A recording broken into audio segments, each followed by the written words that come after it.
Olá,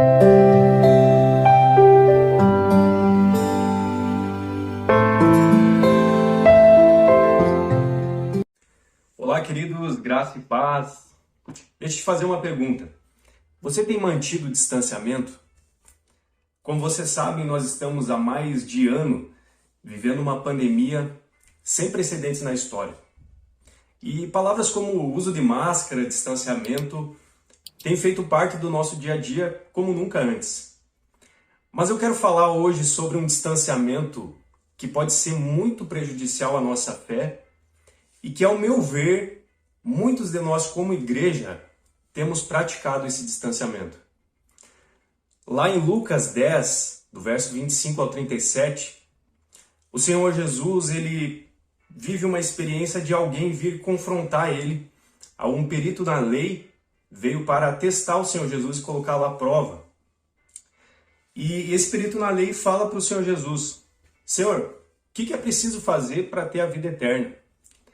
E Jesus fala para ele: você conhece os mandamentos? Como você lê? E ele fala: bem, ame o Senhor teu Deus de todo o teu coração, de toda a tua alma e de todas as tuas forças.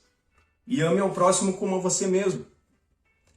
E Jesus olha para ele e diz: muito bem, você interpretou bem, faça isso e viverá. Mas a Bíblia diz que aquele homem, querendo se justificar, ele fala para Jesus: mas mestre, quem é o meu próximo? E aí Jesus ele conta a história do samaritano. E ele diz que um homem descendo de Jerusalém para Jericó, ele é surpreendido por assaltantes que batem nele, que ferem ele e deixam ele jogado no chão, quase morto. E aí, na ocasião, na mesma estrada, vinha descendo de Jerusalém para Jericó um sacerdote. E olha que interessante, aquele sacerdote, ele olha para o homem e ele passa de largo, ele se distancia daquele homem e segue o seu caminho.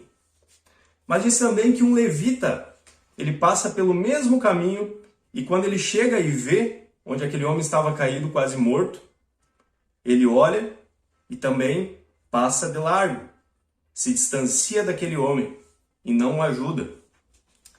Mas diz também que naquela mesma estrada vinha um samaritano. E aquele samaritano, quando vê o homem caído, quase morto, todo cheio de ferimentos, aquele samaritano se aproxima do homem. Glória a Deus. Ele se aproxima do homem. E ele trata aquele homem que está caído e ferido, que tinha sido espancado. E ele pega ali, enfaixa seus ferimentos, coloca azeite, coloca vinho para tratar. Leva para uma hospedaria e cuida daquele homem. Meus irmãos, nós como igreja, nós temos praticado uma espécie de distanciamento das necessidades das pessoas aí fora. Meus irmãos, todas as vezes que nós nos preocupamos com estruturas, que nós nos preocupamos em como o nosso evangelho vai funcionar no domingo, nas reuniões de sábado, do meio da semana, nós estamos nos desconectando das necessidades das pessoas durante a semana. Meus irmãos, a gente convive com pessoas aí fora que foram quebradas pelo pecado, assim como aquele homem. Elas foram assaltadas e estão destruídas com uma vida de pecado, esperando que alguém chegue nelas e se aproxime delas, e levante e ajude elas e demonstre compaixão e graça sobre essas pessoas. Mas muitas vezes nós nos preocupamos mais com o nosso evangelho, que tem que funcionar na nossa estrutura de igreja, mas estamos negligenciando as pessoas que precisam de uma palavra de esperança, de uma palavra de cuidado, de carinho, de estender o nosso abraço e ouvir essas pessoas que estão destruídas aí pelo pecado, que estão sem esperança, que não sabem o que vão fazer para continuar vivendo, e muito mais agora nessa pandemia.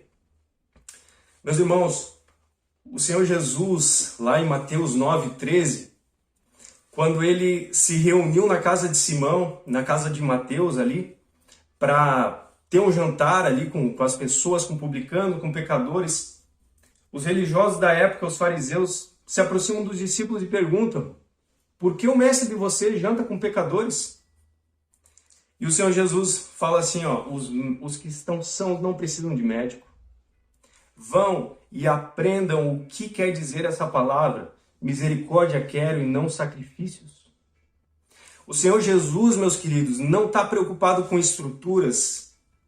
Ele está preocupado com vidas, ele está preocupado com pessoas pelas quais ele derramou seu sangue.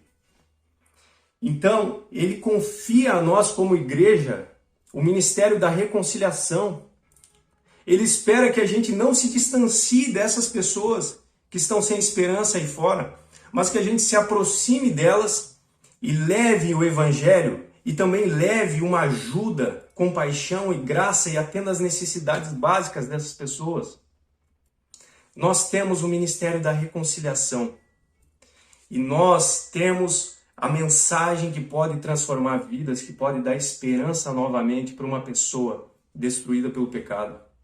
Meus irmãos, eu te encorajo no dia de hoje a que tu não se distancie das necessidades das pessoas, que o evangelho que a gente vive possa se mostrar em atitudes, possa se mostrar em atos de misericórdia.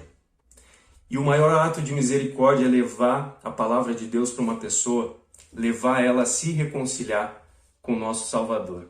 Amém? Que o Senhor te abençoe nesse dia. Um grande abraço.